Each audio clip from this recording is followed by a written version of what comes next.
Isang mapagpalang araw po sa ating lahat. Ako si Godfrey Quezon and this is my devotion for today, August 1. And the topic po natin for today is member ka na ba ng Kilusan or power of the church? So, ano po ba yung concept natin ng power of the church? The power of the church daw po refers to the God-given authority trusted to the body of Christ to fulfill its spiritual mission on earth. This includes proclaiming the gospel with boldness, engaging in spiritual warfare through prayer and truth, and exercising loving church discipline for the purity of the church. This power is not worldly, political, or manipulative.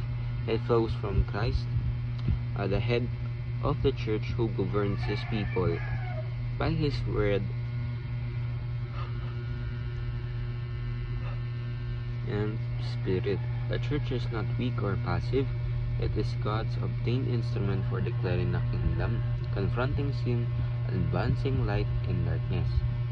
So, ang ating scripture for today po is Matthew chapter 16 verse 18 to 19. And I tell you that you are Peter, and on this rock I will build my church.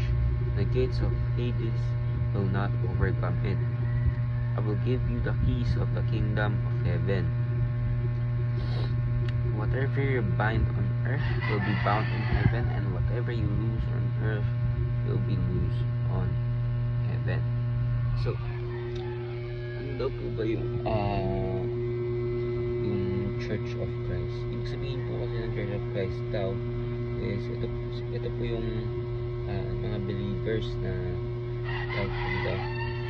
ginagawa po yung mission na inapag sa atin ng ating Panginoon sa Kristo. That is to spread the gospel, and of course para po mas marami pa po tayong evangelize ng mga tao or mailapit lalo sa ating Panginoon. So teaching naman po natin ngayon is God has ordained the church to fulfill the world. Sabihin po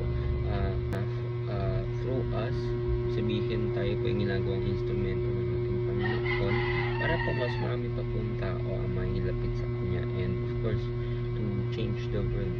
Kasi ating Panginoon sa Kristo ay inatasan po tayo ng misyon na po dito na i-baptize or evangelize yung mga tao and to serve God and to show kung ano po ba yung nagagawa ng pag-accept po kay Jesus as the Lord and Savior.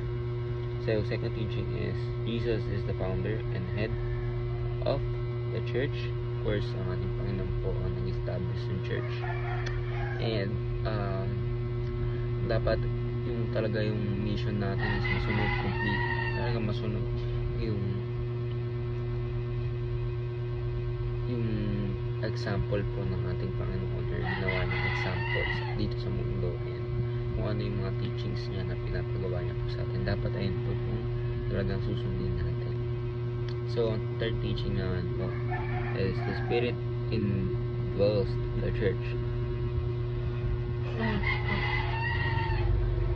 to accomplish God's mission. Sabihin na ang Santo Espiritu po ang gumagaway sa atin para ma-accomplish po natin yung ating mission sa church, and para po magkabayan po tayo at magkaroon tayo ng discernment kung tama pa po ba yung ginagawa natin or hindi.